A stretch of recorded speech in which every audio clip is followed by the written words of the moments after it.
Hello everyone, इस video में हम लोग करने वाले हैं केवीएस के लिए टीचिंग एप्टीट्यूड के क्वेश्चन, जो कि 40 क्वेश्चन आ रहे हैं, 40 मार्क्स के होंगे। और जितने टीचिंग एग्जाम्स होते हैं एनवीएस या केवीएस दोनों में ही यह लीडरशिप से क्वेश्चन है, जो कि टीचिंग एप्टीट्यूड के सिलेबस का हिस्सा है लीडरशिप। तो इसके कुछ क्वेश्चन मैं पहले करा चुकी हूँ, बाकी के क्वेश्चन इस वीडियो में हम करेंगे। तो यह जो है पार्ट 1 जो होता है, आपको पता है कि पार्ट 1 में हिंदी, इंग्लिश, रीजनिंग और कंप्यूटर कॉम्पिटेंसी और टीचिंग एप्टीट्यूड के जो क्वेश्चन आते हैं जनरल अवेयरनेस के पार्ट 1 में, वो सब में सेम होते हैं, चाहे वो पीआरटी हो, चाहे टीजीटी हो या पीजीटी हो और कोई भी सब्जेक्ट हो। ठीक है, तो ये चीज़ें सेम हैं। तो चलिए इसके क्वेश्चंस देख लेते हैं। स्टूडेंट अब्सेंटीज्म शुड, जैसे बहुत सारे बच्चे ऐसे होते हैं जो कि क्लास में बहुत ज़्यादा एब्सेंट रहते हैं, तो ऐसे में क्या करना चाहिए टीचर को? Be the concern of head master and parent, मतलब कि ये टीचर का कोई कंसर्न नहीं है, ये कंसर्न पेरेंट्स का और हेड मास्टर का है। Be dealt with the school authority as per the rule, school authority उससे डील करेगी। या फिर be taken up seriously by the teacher, या फिर इसे जो है सीरियसली लेना चाहिए टीचर के द्वारा। Be accorded less priority as against those present in the class, उन्हें हम कम प्रायोरिटी देंगे जो कम आते हैं। ठीक है, तो ऐसा बिल्कुल नहीं है। टीचर के द्वारा इसके बारे में पता करना चाहिए कि बच्चे क्यों, कोई बच्चा क्यों एब्सेंट रह रहा है, चाहे ज़्यादा बच्चे क्यों एब्सेंट रह रहे हैं, इस बारे में पता करना चाहिए। और उसकी कोई प्रॉब्लम हो तो उसे सॉल्व करने में मदद करनी चाहिए। नेक्स्ट क्वेश्चन है ऑर्गेनाइजेशन ऑफ को करिकुलर एक्टिविटीज़। जो ऑर्गेनाइजेशन होता है को करिकुलर एक्टिविटीज़ का, should be the responsibility of, तो यह किसकी रिस्पॉन्सिबिलिटी होती है? जैसे स्कूल में सब्जेक्ट तो पढ़ाए ही जाते हैं, उसके साथ साथ में बहुत सारी एक्टिविटी होती हैं, क्ले टॉय मेकिंग, स्पोर्ट्स होते हैं, तो इस तरह से कलरिंग होती है। तो ये सारी चीज़ें जो को करिकुलर एक्टिविटी होते हैं, जैसे कल्चरल प्रोग्राम होते हैं, तो ये किसकी रिस्पॉन्सिबिलिटी होती है? हेड मास्टर की होती है, teacher appointed for this purpose उसके लिए उसकी होती है, या फिर teacher interested in it, all the teachers, सभी टीचर की ये रिस्पॉन्सिबिलिटी होती है। ठीक है, को करिकुलर एक्टिविटी जो होती है स्कूल की, उसको सारे टीचर मिलके हैंडल करते हैं। नेक्स्ट क्वेश्चन है student who bring out alternative solution and side the books not prescribe bye the teacher should be. जैसे बहुत सारे बच्चे क्या होते हैं कि बहुत सारे सॉल्यूशन बुक स्कूल में लेके आ जाते हैं, जो कि स्कूल में जिसको प्रिस्क्राइब नहीं किया गया है। तो ऐसी स्थिति में टीचर जो है स्कूल स्टूडेंट से क्या बोलेगा? स्टूडेंट को डिस्करेज करेगा, इनकरेज करेगा, advise to talk to the teacher outside the class. वह जो है टीचर से बात करेगा, teacher advise to talk to the teacher outside the class, advise to follow the class note to score better in the examination. तो इसमें ऐसी स्थिति में टीचर को जो है स्टूडेंट से बात करनी चाहिए आउटसाइड द क्लास कि ये बुक वो क्यों ला रहे हैं। ठीक है,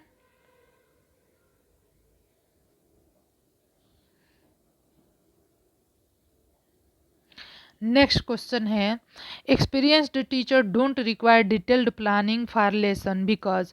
जो एक्सपीरियंस्ड टीचर होते हैं, जो बहुत दिन से पढ़ा रहे होते हैं, उन्हें कोई प्लानिंग की आवश्यकता नहीं पड़ती। क्यों? They can teach better without it, वो बिना लेसन प्लान के अच्छा पढ़ा सकते हैं। Inquisitive student are only few, या फिर they don't face any challenge even if some mistake are committed, उन्हें कोई चैलेंज नहीं लगता अगर कुछ मिस्टेक हो जाए। They can manage with brief outline by using their expertise again gained sofa. जैसे यहाँ पे क्या होता है कि कोई टीचर जो है कोई सब्जेक्ट बहुत दिनों से पढ़ा रहा है, बहुत 10-15 साल के एक्सपीरियंस है, तो ऐसे में क्या होता है कि वो ब्रीफ आउटलाइन करना उनके लिए बहुत आसान हो जाता है। और इसलिए वो जो एक्सपर्टाइज है, मतलब कि उनका जो एक्सपीरियंस है, जो एक्सपीरियंस गेन किया है, वही उनकी मदद करता है उसमें। Education should aim at, education का एम क्या होना चाहिए?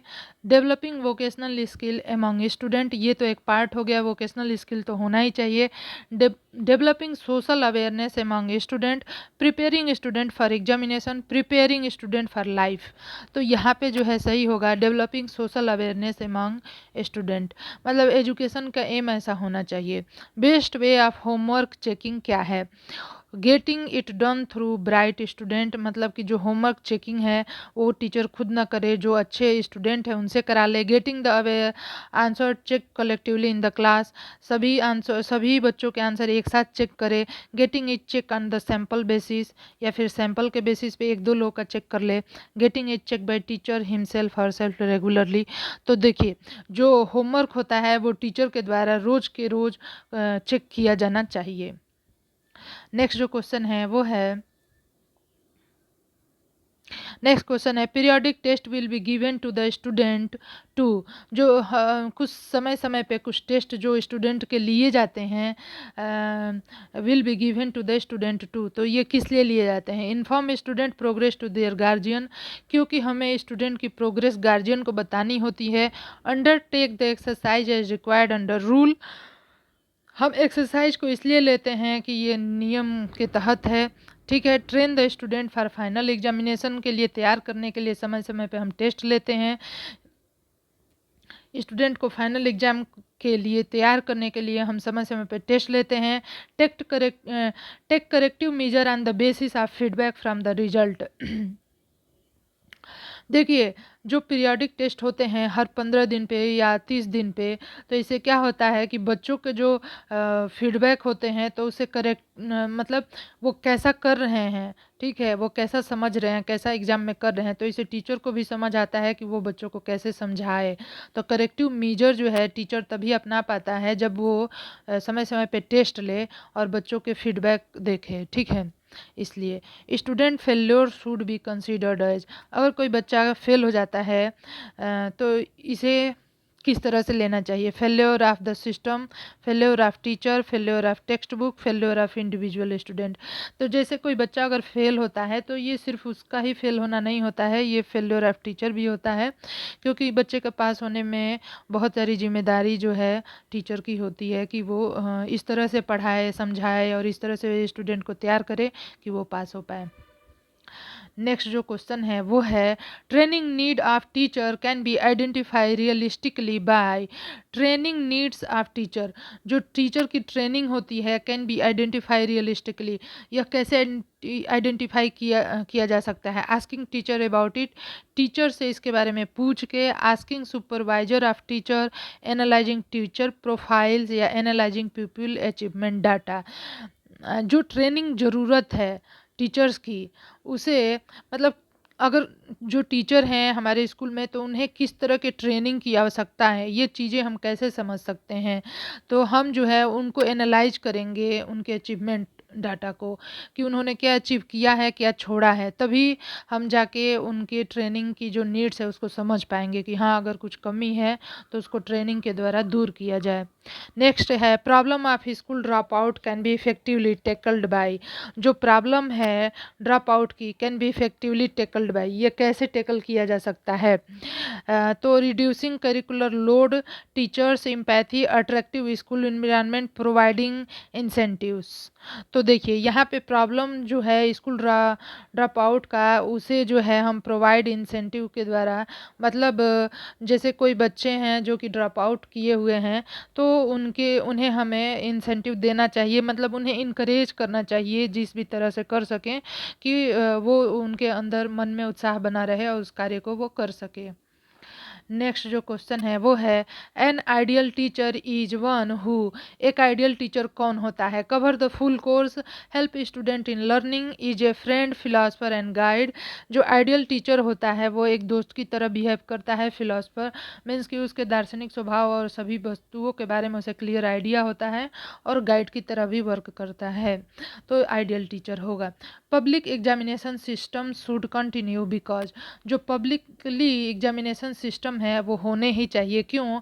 It is good for comparison, comparison के लिए अच्छा है। It has great acceptability, it promote teaching learning in school, teacher are not trustworthy.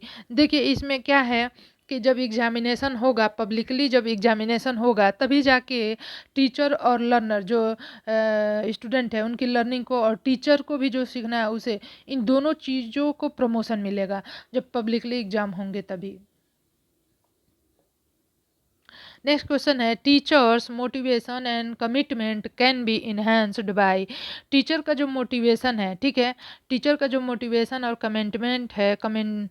Commitment है वो कैसे इन्हेंस किया जा सकता है। Offering them high salary, providing intensive training, allowing them private tuition, providing them professional support on the basis of monitoring result। ठीक है, तो यहाँ पे जो है क्या होगा, providing them professional support on the basis of monitoring result. Teachers motivation and commitment, जो टीचर्स जो कमिटमेंट करते हैं, जो उनका अंदर का उत्साह है वो कैसे बना रहेगा, या फिर उनका जो कार्य है उसको कैसे और अच्छा किया जा सकता है। तो प्रोवाइडिंग देम प्रोफेशनल सपोर्ट, अगर टीचर को भी सपोर्ट प्रोफेशनली किया जाए on the basis of monitoring result, तो उनके उनके जो कमिटमेंट है, उनका जो वर्क है उसमें जो है इन्हेंसमेंट आएगा, मतलब वो ज़्यादा अच्छा करेंगे। मतलब कि जो टीचर्स है अगर उनको प्रोफेशनली तरीके से सपोर्ट मिले, अच्छी सुविधा मिले, हर एक तरह से सुविधा मिले उन्हें, तो और उनको मोटिवेट किया जाए, उनको मोटिवेशन मिलता रहे कहीं से, तो वो जो है अच्छा करने के लिए उत्साहित होते हैं और इस तरह से उनका वर्क जो है ज़्यादा अच्छा होगा। नेक्स्ट जो क्वेश्चन है वो है quality of school education depends heavily on. जो स्कूल एजुकेशन का क्वालिटी है वो किस बात पे डिपेंड करता है। तो ये है इंफ्रास्ट्रक्चर फैसिलिटी, या क्वालिटी ऑफ फिजिकल, या फाइनेंशियल प्रोविज़न, या फिर international support. Quality of teacher education, quality of school education depends heavily on. यहाँ पे क्वालिटी ऑफ टीचर एजुकेशन, जैसे कि जिस तरह के टीचर का एजुकेशन होगा उसी पे डिपेंड करेगा। जितने अच्छे टीचर होंगे उतना अच्छा स्कूल का जो है वो मतलब स्कूल में जो पढ़ाया जाएगा वो उतना ही अच्छा होगा जितना कि अच्छा टीचर्स वहाँ पे होंगे, जितने अच्छे टीचर्स वहाँ पे होंगे। नेक्स्ट क्वेश्चन है education of girl need to be given priority because. जो गर्ल्स का एजुकेशन है वो प्रायोरिटी दिया जाना चाहिए, क्यों? Girls happen to be more intelligent than boys, girls are less in number than boys, girls have been discriminated.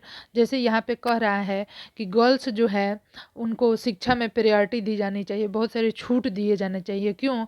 क्योंकि इन्हें बहुत डिस्क्रिमिनेट किया जाता है बॉयज़ के कंपैरिजन में, और पहले ज़्यादा किया जाता था, अभी तो थोड़ा समाज थोड़ा चेंज हुआ है, तो इसलिए इन्हें जो है ज़्यादा प्रायोरिटी देनी चाहिए।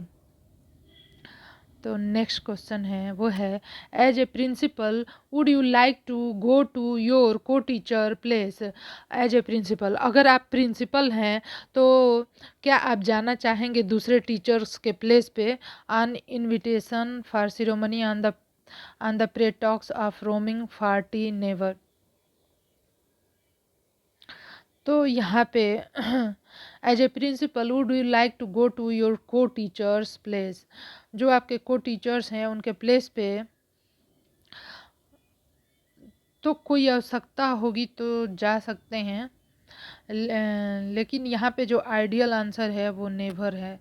ठीक है, आइडियल आंसर यहाँ पे नेवर है। नेक्स्ट क्वेश्चन है modern Indian education at the elementary school level can best be describe as being. Modern Indian education जो है एलिमेंट्री लेवल पे, स्कूल लेवल पे, can be best describe as being curriculum centred, project centre, pupil centre, subject centre. तो यह जो है प्यूपिल centred होना चाहिए। ठीक है, नेक्स्ट जो क्वेश्चन है वो है to educate according to nature means. जब हम एजुकेट करते हैं अकॉर्डिंग टू नेचर, जब हम प्रकृति के साथ साथ एजुकेशन को देते हैं, तो इससे क्या होगा? इससे क्या होगा? To return to the nature as oppose to the artificial life. इससे क्या होगा कि लोग जो आर्टिफिशियल जीवन जी रहे हैं उससे वो नेचर की तरफ बढ़ेंगे। To educate according to the law of nature of human development, जैसे जिस तरह से नेचर के अनुसार ही तो ह्यूमन का डेवलपमेंट भी हुआ है, तो उसी तरह से हमें एजुकेशन को भी लेना चाहिए। To study natural laws and apply them to the educational process. हमें नेचुरल लॉज को जो है अपने एजुकेशनल प्रोसेस में अप्लाई करना चाहिए। All of the above. To educate according to nature, according to nature educate करने का मतलब है कि जो हमारी शिक्षा पद्धति है उसको नेचर के साथ कैसे जोड़ा जा सकता है। तो उसे जो है जिस तरह से अगर हम नेचुरल जो नेचर के लॉ हैं, जो नेचुरल लॉज हैं, उसे हमें अपनी शिक्षा प्रोसेस में अप्लाई करना चाहिए। जिस तरह से ह्यूमन डेवलपमेंट जो है नेचर के द्वारा होता है, उसी तरह से हमें जो है एजुकेशन को भी उसी तरह से मतलब उसी को फॉलो करते हुए चलना चाहिए। हमारा एजुकेशन ऐसा हो जो कि जो नेचुरल ह्यूमन डेवलपमेंट है उसको फॉलो करे, और हमें जो है आर्टिफिशियल लाइफ से रिटर्न होके नेचर की तरफ जो है अपने जो स्टूडेंट्स हैं उनको नेचर की तरफ जो है झुकाव होना चाहिए या झुकाव करना चाहिए। मतलब टीचर हैं तो बच्चों के झुकाव को हमें नेचर की तरफ करना चाहिए। नेक्स्ट जो क्वेश्चन है वो है, in education the term gang represents adolescence. तो यह एंटी सोशल ग्रुप है या सेकेंडरी या tertiary marginal group, made group only, या फिर सोशल फिनोमिना है यह। ठीक है, यह एक एजुकेशन में टर्म गैंग का मतलब होता है, रिप्रेजेंट करता है एडोलिसेंट में सोशल फिनोमिना। यह जो है देखने को मिलता है एडोलिसेंट बच्चों में। नेक्स्ट जो क्वेश्चन है वो है, what type of student will you like to teach. आप किस तरह के बच्चों को पढ़ाना चाहेंगे। Who are more intelligent, who are below average, who are normal, all of the above.